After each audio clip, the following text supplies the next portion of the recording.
Hi, and welcome to Straight Shot Radio. My name is Johnny Slick, and I'm the founder and head coach at Straight Shot Training, a remote personal training company with an emphasis on helping people of all fitness levels feel better, move better, and live better with progressive, functional strength and conditioning workouts. Ever wonder why you keep injuring yourself while working out, even if you weren't using bad form? Well, there are a ton of other reasons why you may have injured yourself and keep injuring yourself. In today's episode, I want to go through a list that I made of possible reasons behind these bumps in the road with your training and how making some changes in your workouts can have you training more consistently because you aren't constantly going to be dealing with nagging injuries.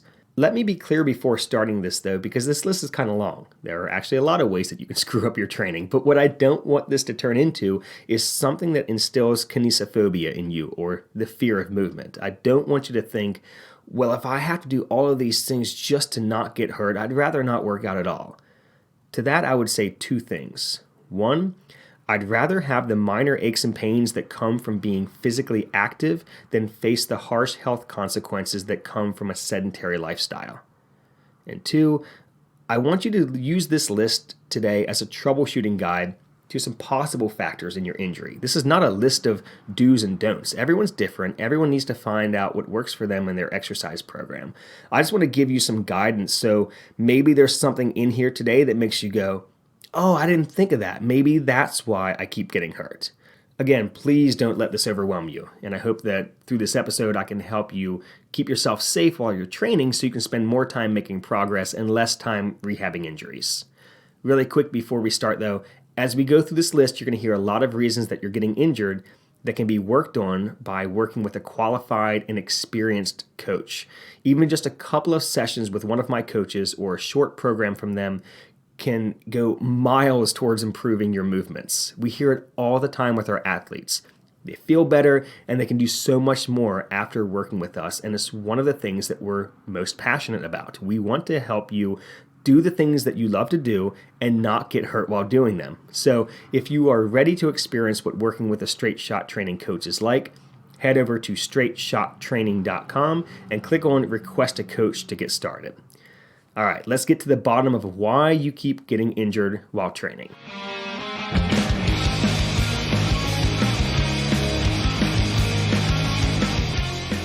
All right, we're going to jump right into this because I didn't say the number earlier because I didn't want to scare you away, but I actually came up with 20 different things that you might be doing in your workouts that are getting you injured or keeping you injured. So I'm not going to spend a long time on each one of these. Honestly, we could do a whole episode on probably each one of these, and we have on some other episodes if you go back, but I want to mainly use this list to present all of these to you, say a couple words quickly about each one, and then move on so that you can try to hear the one that's most relevant to you in your training, or actually there's probably a few of these that might be relevant to you in your training.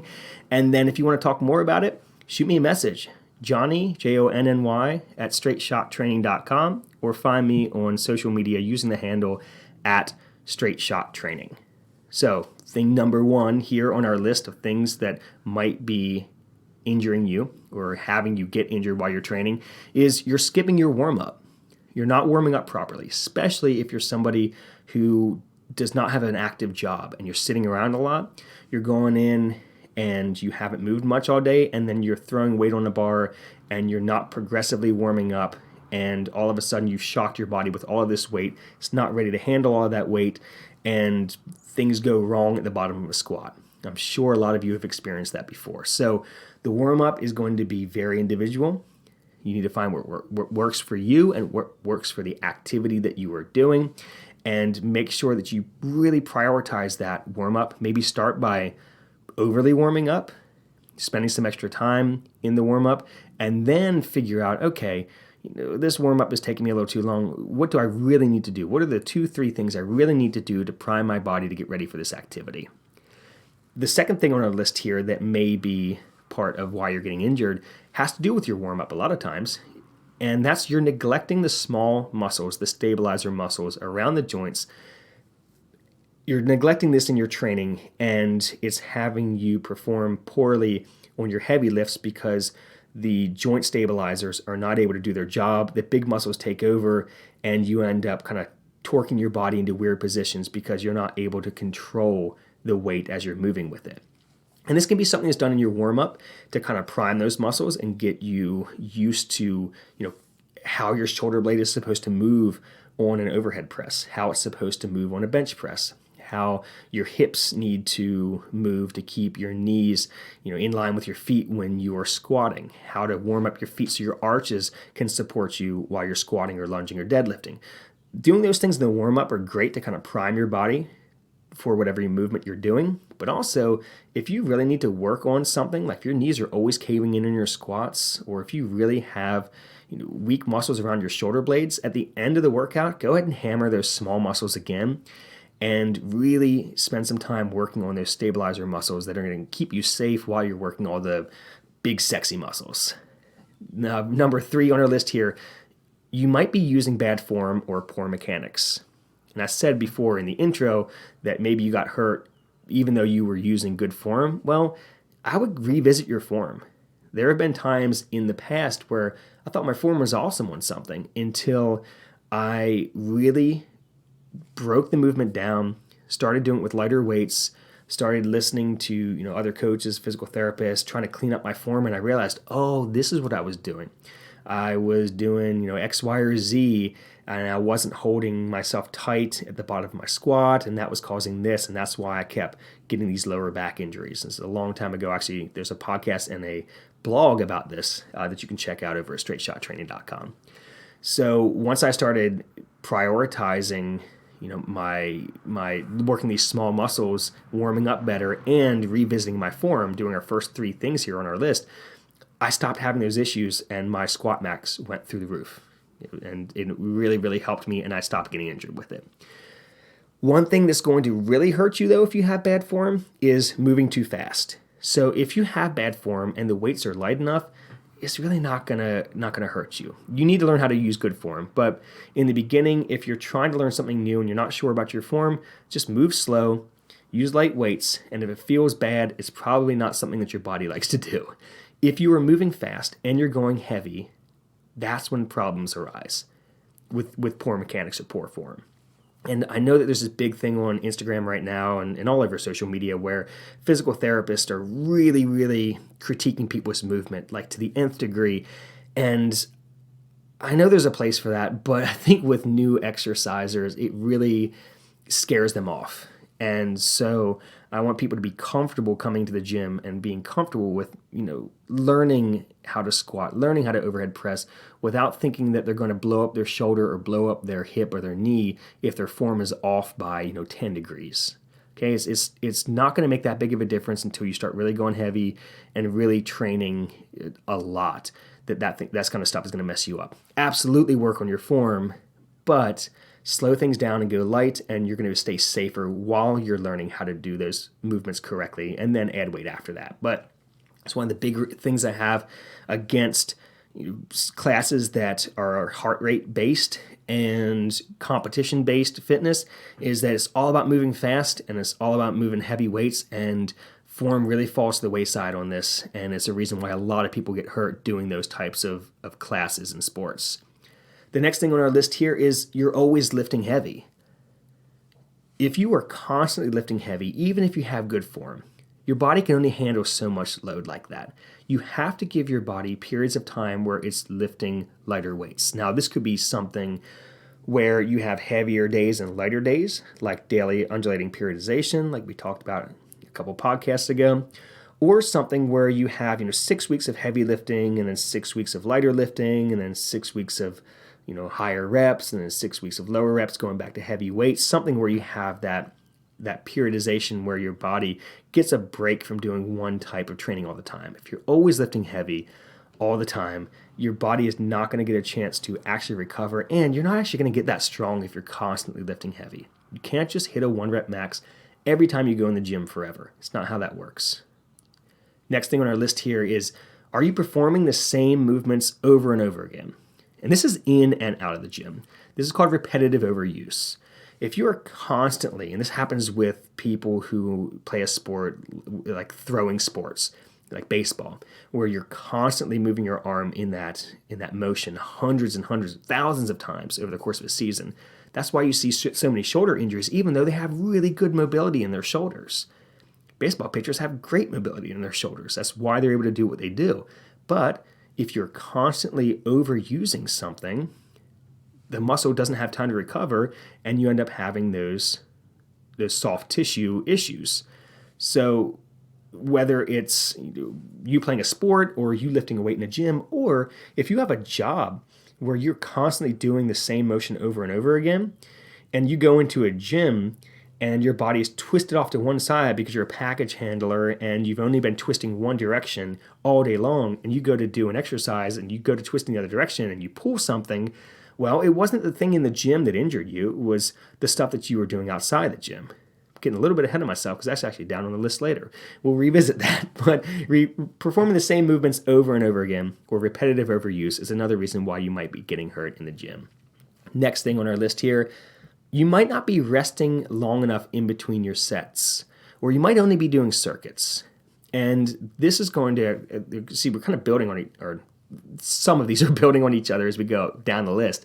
But if you are only doing circuits, if you are trying to keep your heart rate up in between sets and you're trying to just do as much work as you possibly can when you're in the gym, a lot of times you can have cumulative fatigue. And this is where, even though you're bench pressing in the middle of a circuit of 5 other exercises, you're so tired when you get back to that bench press again that your form starts to break down, or your stabilizer muscles are not able to keep your shoulder in a safe position while you're pressing that bar up over your chest.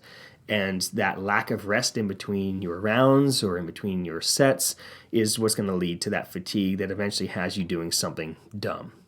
Now, I know a lot of people get hurt right off the bat in the beginning of their workouts. Probably not from warming up. Maybe that won't be the reason there. But most of the time, you'll see people getting hurt later in the workout or towards the end, whenever their bodies are just not getting enough recovery in between the sets. Now, the next thing here on our list that has to do with recovery is not resting long enough in between your workouts. So that last thing I mentioned was not resting long enough in between the sets of an exercise you're doing. The next thing is you're not resting long enough in between your workouts. So this is another thing I really don't like about the functional fitness community, is that they say, well, the body is one piece, so you need to train it like one piece. You need to be doing these big full body movements and do them every day because that's the way the body was designed to work. Well, the body wasn't really designed to go into the gym and pound away at thrusters and burpees and walking lunges and sprints and sled drags every single day. We're supposed to move every single day, but if you're trying to improve your functional capacity as a human, some of that involves rest and recovery. And that can involve you splitting your workouts up into upper and lower body workouts, or pushing and pulling workouts. You don't have to do everything every time you go into the gym. If you want to actually get stronger, you need to rest more. So if you're not resting long enough in between workouts and you're hitting the same muscle groups day after day after day, you're going to, same deal as I said before with not resting enough in between the sets, you're going to get that cumulative fatigue. It's the same as if you're always lifting heavy. You're never giving your body a chance to recover. And when you don't recover, you get overuse injuries. The next thing here on our list is you might be training through pain. And this doesn't even mean training through an injury. Obviously, if you're training while you're injured and you're doing the same thing that got you injured, that would probably be my first place to start with you is, hey, stop doing that. Let's figure out why that hurts. But if you're just feeling something that doesn't feel right on a lift, you're feeling pain in your shoulder, in your hip, in your knee, in your ankles, I want you to figure out what's causing that by maybe taking the weight down and going through some reps at a lighter weight. If it feels fine at a lighter weight, then maybe do that exercise at a lighter weight that day.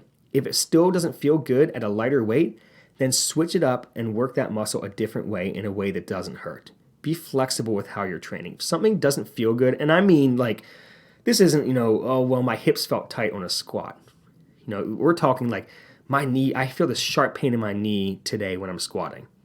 Switch something up. Switch up the range of motion, switch up the exercise, do something different. Training through pain is ignoring a signal that the body is giving you, telling you, I don't like the way you're doing that, please change it. So please listen to your body when it comes to that.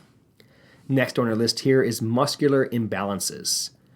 And this is a huge one online that people say is like the root cause of all injuries. This is just one of the things. This obviously can be one of the reasons why you're getting hurt. It's one of the reasons why your form isn't great on exercises, but it's not the only thing. It's not the biggest culprit in all of this. Muscular imbalances are where you have too tight of muscles on one side of a joint and too laxed or weak muscles on the other side of the joint, pulling the joint into a position it shouldn't be moving in while exercising. So really easy example of this is if your pecs are really tight, they're going to roll your shoulders forward. And if the muscles of your upper back are weak, your shoulders are going to be rolled forward into that like gorilla posture that you see the bros checking themselves out in the mirror at the gym with. So if your pecs are super tight, tight biceps, all your mirror muscles, all the beach muscles, when those are super tight, they fold the shoulders in. If your upper back is weak, you can't pull your shoulders back into a good position. Forward rounded shoulders when you're, bench pressing and overhead pressing is going to end up causing issues with your rotator cuff. You can't properly stabilize your shoulder, and you're actually not going to be able to do as much because all the muscles in your upper back, which is a support system for your overhead press and your bench press, are weak and not doing anything. So if you have these muscular imbalances, you may be risking an injury. But the other thing with muscular imbalances comes from if you're only doing bilateral exercises, meaning you're never using just one leg at a time or just one arm at a time, or training independently by using dumbbells or kettlebells. If you're only doing barbell work, only doing squats, deads, bench presses, overhead presses, if you're only ever holding onto a bar with two hands or squatting with 2 feet or deadlifting with 2 feet, you're going to have one side that ends up naturally being stronger than the other one, and that can cause some issues. So make sure you're switching it up by doing some unilateral work, using some dumbbells, do lunges, single leg deadlifts, step ups, single arm presses, single arm rows, those kinds of things that are going to help you keep both sides of your joint strong and healthy. The other thing here is you might only be moving, and this could cause muscular imbalances if you're only ever moving in one direction. If you're only ever moving forward and backwards, you may have one side that's a lot stronger than the other side because you're not doing any side-to-side movements. So make sure you're still, even if just in your warm-ups, make sure you're doing some side-to-side movement. Make sure you're doing some rotational movement in your hips, in your torso, in your shoulders, your hip rotator work, your rotator cuff work, and your thoracic spine rotations, things like that. Make sure that you can move in all directions so that you can stay safe in all directions when you're training. And then the final thing here with muscular imbalances, these tight muscles could be because you just don't do enough mobility work. Everybody's different. Some people need more than other people when it comes to mobility work, but figure out how much you need and take it seriously, just like the rest of your training. And this doesn't mean just laying on a lacrosse ball. This means you actively pulling your joints, using your muscles into good positions, doing your rotator cuff work and your hip work I was just talking about. Make sure that you spend some time on that mobility work, that range of motion work, to keep you from getting those muscular imbalances. It'll also help out your form and help you out with your numbers, so you can just get stronger and more jacked and all the things that you want out of your gym program. So next thing on our list here, and we're actually halfway through our list, poor nutrition and poor hydration practices. If you're killing it in the gym, please take it seriously in the kitchen. Please make sure that you are drinking enough water, that you are getting enough electrolytes in your diet to make sure that your muscles are well fed so they can recover the way they need to. Rolling into the next thing on our list here, you might be increasing your intensity, your volume, your load, or your distance too fast. So intensity doesn't mean just moving faster, it means relative load. So what percentage of your 1 rep max are you lifting at? If you go from 70% of your 1 rep max and you jump to 90% of your 1 rep max the next week, you're going to risk an injury. Or if you don't even know what your max is and you just keep adding weight way too fast every week, you're going to risk an injury because there's going to come a point where there's a load that you're not able to handle with good form. And it wasn't that your form was necessarily bad to start off with. It was just you went up in weight way too fast and your stabilizers or in your hips or your low back weren't able to hold you in a safe position while you were squatting or deadlifting. Increasing your volume too fast means increasing the amount of sets and reps that you're doing. If you're trying to, get bigger, you need to have a higher volume program. If you go from doing, 3 sets of 8 to doing 5 sets of 12, that's a big difference in repetitions there. Okay, because you just went from 24 reps to 60 reps. And that's about the only math I can do is math when it comes to sets and reps. But if you took your volume up too fast like that, because you doubled your repetitions, possibly that could lead to you not recovering well enough, especially if you combine that with poor nutrition and poor hydration, and you're going to risk an overuse injury because of that. I said before, the intensity, meaning load, you could also be increasing your velocity. That means moving faster. You could go from, moving slow with your running to sprinting. I'm telling you now, you're going to pull a hamstring muscle and it really, really hurts. So gradually increase how fast you're going or how fast you're moving the bar if you are lifting for speed, especially if you're doing Olympic lifting. Work your way up to that with lighter weights if you're Olympic lifting, and work your way up by gradually increasing your speed whenever you are training, outside running or on a bike or a row or something like that. And then the other thing here is you might be increasing your distance too quickly. So you go from running 1 mile a day to running 4 miles a day. That's a lot of extra steps. Increasing your distance too fast is going to have you possibly risking an injury. Actually, most likely you're going to get injured. If you go from running 1 mile a day to running 4 miles a day, you're going to get injured. The next thing here on our list is a lack of focus. And this is kind of weird because this is now getting into the mental side of it here. It's kind of similar to what we talked about before with mechanics and form, but if you aren't focused on what you're doing, especially with bracing and you're breathing while you're lifting, or you go out for a run and you're not really thinking about your form, you kind of lose focus with it. Losing focus could take somebody who has great form on a lift and have them turn into absolute trash form on a lift because they're not focusing. You have to have your mind into what you're doing. You have to fully commit to the activity that you're doing. You can't go at a 1 rep max squat or deadlift with a lack of focus and expect to hit a PR. You have to be dialed in. So even if you're doing lighter lifting or a recovery jog or something, don't totally tune out. Feel what you're doing. Try to make sure that you're using proper mechanics throughout that and stay focused on your task at hand when it comes to your training. Next on our list here, poor equipment. So if you're using a machine in a gym, that machine was not built around you and your arthrokinematics, or the way that your bones move by the muscles pulling on them. So if you're in a gym using a machine and it doesn't feel great, don't do that machine. You don't have to do that machine. You can find a million other ways to work that same muscle. Machines in gyms are convenient, but they don't work around you. You conform to what the machine does. They don't conform to you. That's why I really don't like using machines. I like using dumbbells, kettlebells, barbells, body weight stuff. I love machines like lat pull downs and rows and things like that for pulling exercises, but that's pretty much it.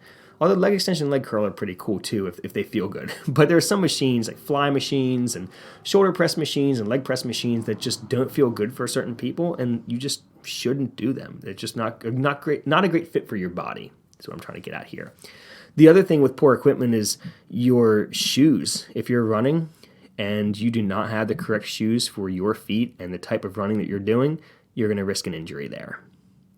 So when it comes to shoes, I'm not the expert on that. When it comes to running, I would go to a running store, have them evaluate your gait and how you're running, how you're walking, have them look at your arches and figure out the shoe that's going to work for you and the type of running that you want to be doing.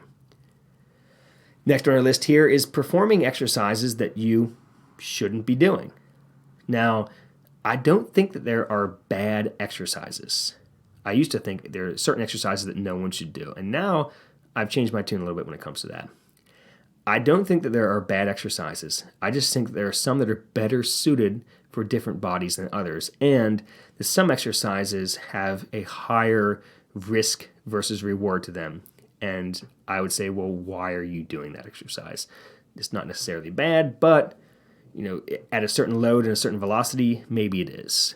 So I'm not going to give you a list of exercises here, but the main thing is listen to your body. If something does not feel good, then don't do it. Said it before when we talked about the machines. Same thing with dumbbells and kettlebells and bars. When something doesn't feel good, that's your body saying, change something. Either the way you're doing it or the way you're approaching this movement when it comes to how you warmed up, your mobility, your focus, your form, all of that stuff. So exercises that you shouldn't perform is totally individual. Figure out what works for you and stay away from the stuff that really just doesn't feel good. There are certain things that I'll do. I'll be like, you know what? I think there's a better way I can do this that's going to feel better for me and my personal mechanics. And don't get hung up on doing an exercise because you think you have to do this exercise. You don't. There's a million ways of moving our bodies and loading our bodies with those movements. Figure out what works best for you. Next on our list here is maybe you have a lack of periodization. I talked about this before when it came to lifting heavy, but it also comes to running. If you're constantly doing distance running, you should spend some time switching up throughout the year and doing some shorter distance stuff. If you're always lifting high rep, maybe you go to classes where you're doing high rep workouts. You should spend some time not taking those classes and doing something different and switching it up a little bit so you're not constantly doing the same thing. It's that repetitive movement stuff we talked about before. You need to switch things up a little bit, whether it's switching it up throughout the week, vary what classes you're taking, maybe take 2 classes a week and then 1 day of just heavier lifting, and gradually work yourself up because you're going to be kind of killing 2 birds with 1 stone there, or just periods throughout the year where you're focusing on different things here. Next on our list here, and I'm going to try to keep the explanation of this one pretty short, high eccentric loading or high velocity eccentric loading. Eccentric loading is when the muscle is contracted while it's being stretched, aka when you lower a weight. So if you're holding weights, just do a bicep curl with me. No one's watching. Keep your elbows tucked up against your body and bring your arms up like you're doing a sweet bicep curl and then slowly lower the weight down. But contract your bicep while you're lowering it. So flex your bicep while you're lowering your arms. And you feel how it's tight while it's being stretched? That's called eccentric loading. And we did that manually, but normally you're going to have a weight in your hand and you're going to be lowering the weight slowly. Well, when you have high velocity eccentric loading, you really risk pulling a muscle, or even worse, developing something called rhabdomyolysis, where you tear the muscle to the point of where the muscle cell breaks down and releases its contents into the bloodstream, which go to your kidney. They turns your urine a dark shade of like Coca-Cola black, and you have to go on dialysis. So to avoid that, just avoid high repetition, high eccentric, high velocity things. So don't do 200 kettlebell swings. Don't do 200 sit-ups on a GHD machine. Don't do these things that are going to have high eccentric loading at a high speed with high repetitions. Stuff like bicep curls and presses and squats. Those are way less likely if you're moving at a consistent speed with appropriate loads for you, and you're not overdoing it repetition-wise. I don't want you to get afraid and think that you're going to get rhabdomyolysis from doing those. Rhabdo happens the most with kettlebell swings and sit-ups on the GHD machine when they're done in excess of like hundreds of reps. So that's just be smart when it comes to your repetitions. But high velocity, high eccentric loading. The other thing is jumping off of a box and landing. That's great. It's a great drill to do, but just don't do it 100 times. Otherwise, you're going to blow up your Achilles tendon. I feel like that part got dark. I want to bring us back in here so that I don't want to scare anybody away here. The next thing on our list here is neglecting aspects of your fitness. Simply put, runners, you need to lift. Lifters, you need to run or do some cardio. You need to prioritize. You can definitely specialize in certain things, especially if you're in a sport, but you need to make sure that you can walk up some stairs without getting out of breath. And runners, you need to make sure that you can pick up your bags of groceries and walk them into your house without pulling your back out. Next on our list here, rolling right through, what is your injury history, and are you neglecting the root cause of those prior injuries? I said before, everybody's different. Everybody comes into the gym with a different injury history. And if you are constantly, always hurting your shoulders doing barbell snatches, maybe you need to stay away from those, and then maybe you need to look at your shoulder mobility and your thoracic spine mobility and figure out why you're always getting hurt on those. Look at your injury history and the root causes of those. If the root cause is one of the next things we're going to talk about, which is structural issues, if you have been to a physical therapist and a doctor before and they said, hey, here's what's going on in your knee.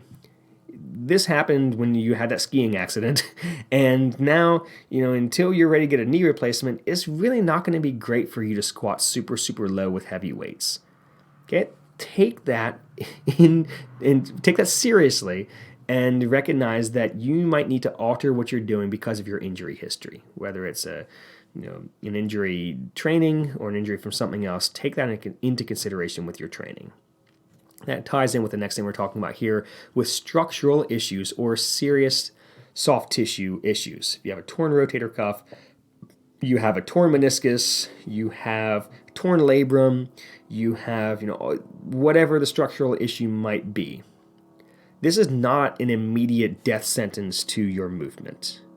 It should be something where you and your physical therapist, and you should go see a good physical therapist. Shout out Dr. Foland at Kinetics Physiotherapy. You should go see a good physical therapist and have them help you figure out what you can and can't do when it comes to your movements, because there are going to be some things that are better suited for you than others if you have some type of serious issue going on. And you may be working towards eventually having that issue repaired, but you can definitely still train in the meantime. And maybe you have had that injury repaired, but the way it was done maybe years ago, they used to just pull out people's meniscus out of their knee. The way your surgery was done or how you recovered may affect the way that you train in the future. So you may need to adjust your training. And again, training should be something that's very fluid throughout your lifetime and very individual. And don't get stuck into thinking that you have to do this thing, that you have to squat till your butt touches the floor with heavy weight on your back. I like doing it, but it's not for everybody. It feels good when I do it, but it doesn't feel good for everybody, and I understand that. So you need to figure out with a good physical therapist around your structural issues what you're able to do and what you should try to steer clear of. Last thing on our list here, and thank you so much for sticking with me through this. I know that I probably rolled through these really fast. Again, if you want to talk more about some of these, please hit me up on social media. But the final thing here is you're not factoring in your out-of-gym physical work. I know a lot of people who will spend their weekend gardening and moving stuff around their yard, and they come into the gym on Monday and they pull their back out on a deadlift. Well, your back was so tired from basically deadlifting all weekend that it was just like what I said before, where you're not giving yourself enough time in between your workouts. You may have injured your back because you were taxing it all week and then you taxed it just a little bit too much that next time you came into the gym. So when it comes to your out-of-gym physical work, remember, working out in the yard and working out in the gym all tax your musculoskeletal system. So you need to make sure you give it enough recovery time in between your working and your working out so that your body can recover and you don't end up developing those either overuse injuries or more traumatic injuries or acute injuries by pulling something quickly while you were working out because your stabilizers were too tired to support you there. All this sounds kind of scary, right? Well, here's the thing. The list of things that can go wrong if you don't work out and you don't take care of your body is a heck of a lot longer than the past half hour that we've been talking about these 20 things here. The main theme with all of these is that you need to start slow. You need to listen to your body. You need to prioritize your form and the things that go into that. You need to take the time to learn the movements and the proper progressions with your training, and you need to get yourself a good coach who can help you with all of these things. And that's where we come in. I said it before. We are a team of dedicated coaches who place just as high of an emphasis on keeping you from getting injured as we do getting you fit. And look, little bumps in the road happen when it comes to your training. But figuring out why it happened and learning from it is the key to making sure those things don't happen again. My coaches and I are passionate about figuring out what those hidden saboteurs are in your fitness and eliminating them for good so you can train pain-free while making the progress that you want to with your fitness. And for issues beyond our scope of practice, we work closely with physical therapists like our sister company, Kinetics Physiotherapy and Performance down in North Carolina, and we work with several PTs in the Frederick area to make sure that between all of us, we can get to the bottom of whatever is causing your pain. If you are ready to attack those issues that are causing your pain and you're ready to attack them with as much vigor as you're chasing those PRs or chasing your weight loss, I want you to head over to straightshottraining.com, click on Request a Coach, and I'll get in touch with you right away to get started. While you're there, be sure to join our email club to get exclusive content, deals, and giveaways. Thank you so much for listening today. I really appreciate it if you could subscribe to the show, leave a rating, and share this episode with a friend who needs to hear it. That would be awesome. And you can find us on social media using the handle at Straight Shot Training. And again, our website is straightshottraining.com, where you can learn more about how we can help you to get started with one of our coaches. Thanks again, and have a great week, everybody.